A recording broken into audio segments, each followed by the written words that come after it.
Assalamualaikum warahmatullahi wabarakatuh. Nama saya Rafika Nur Komaria. Saya dari Prodi PG PAUD Reguler A1 semester 4. Di sini saya akan membuat tugas ujian akhir semester, metode perkembangan agama pada anak usia dini.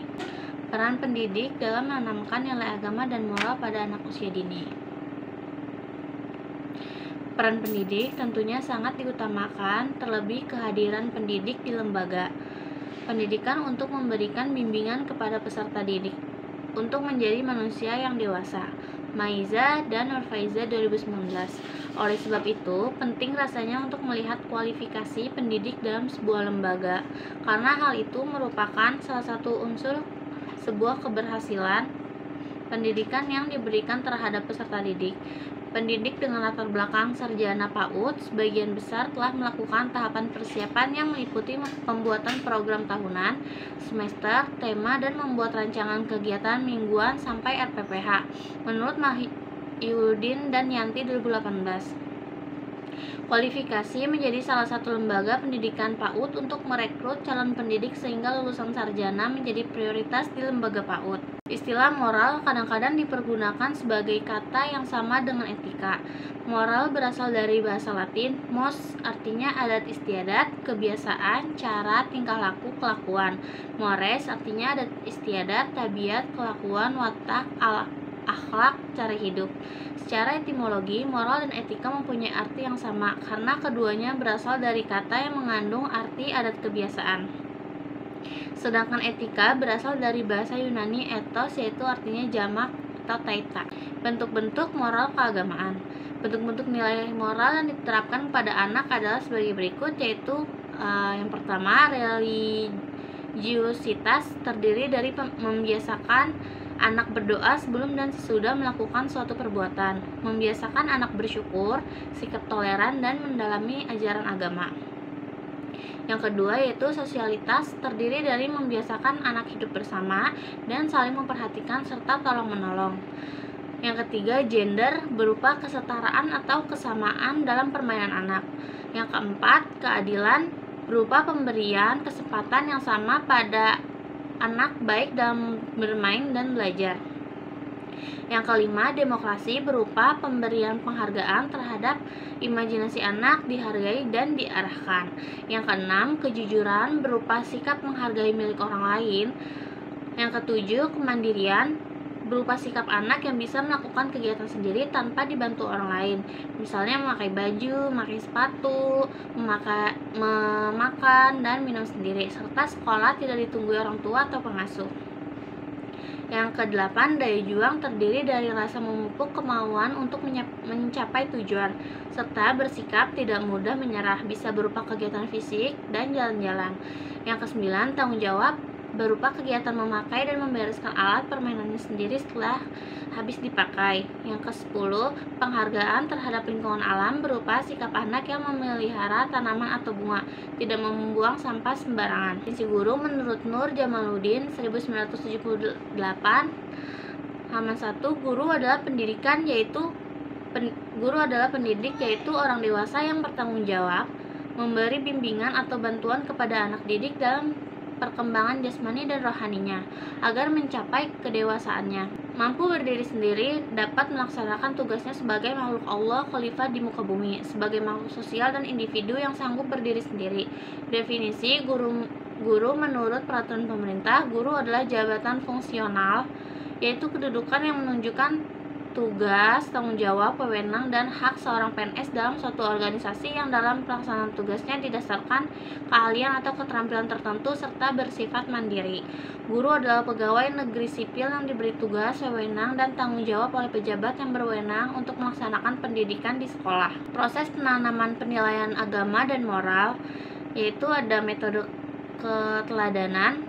Metode keteladanan merupakan bagian yang paling penting dalam proses pembelajaran di semua jenjang pendidikan, tidak terkecuali di PAUD.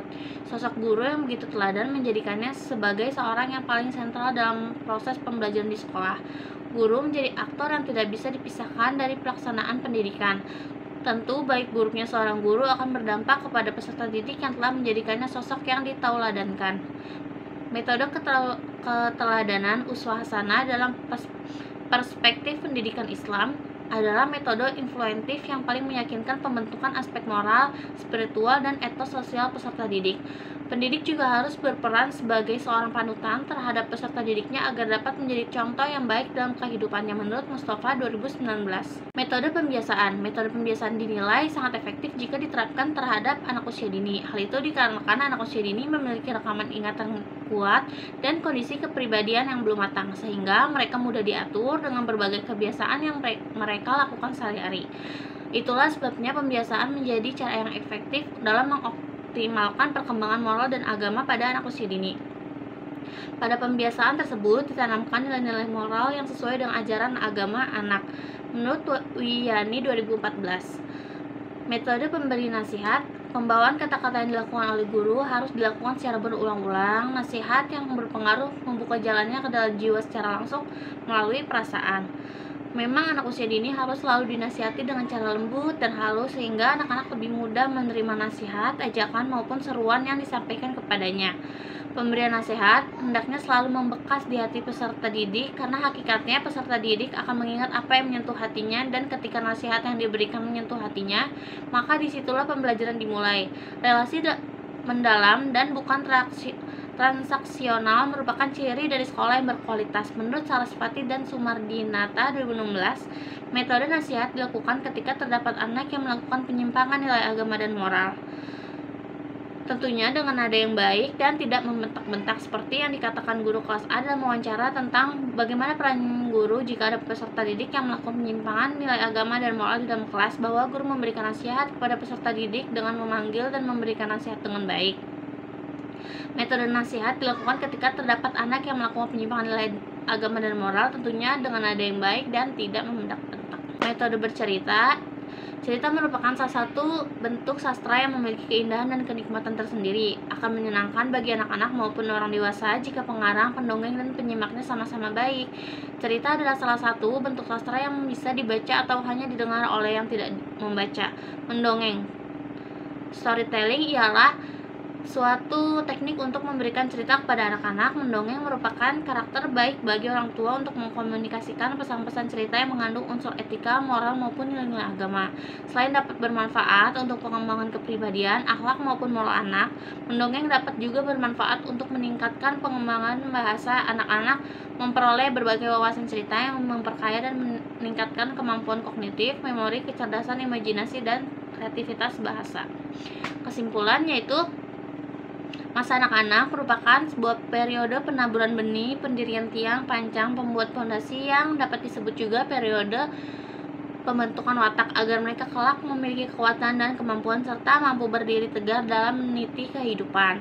Oleh sebab itu, kedua orang tua dan para pendidik anak dituntut untuk dapat memenuhi kebutuhan anak-anak agar mereka terpelihara serta dapat menerapkan semua petunjuk dan pedoman yang diberikan kepada mereka untuk bekal kehidupan kelak di kemudian hari.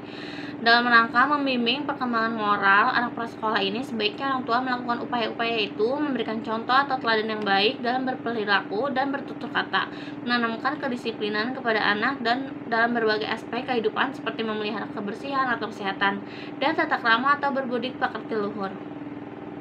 Guru adalah seorang pendidik yang menjadi tokoh dan panutan bagi peserta didik dan lingkungannya. Maka seorang guru itu harus mempunyai standar kualitas pribadi yang baik, bertanggung jawab terhadap tindakannya dalam proses pembelajaran di sekolah.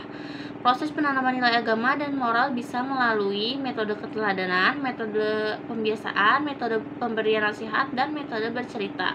Sekian presentasi untuk tugas ujian akhir semester dari saya. Wassalamualaikum warahmatullahi wabarakatuh.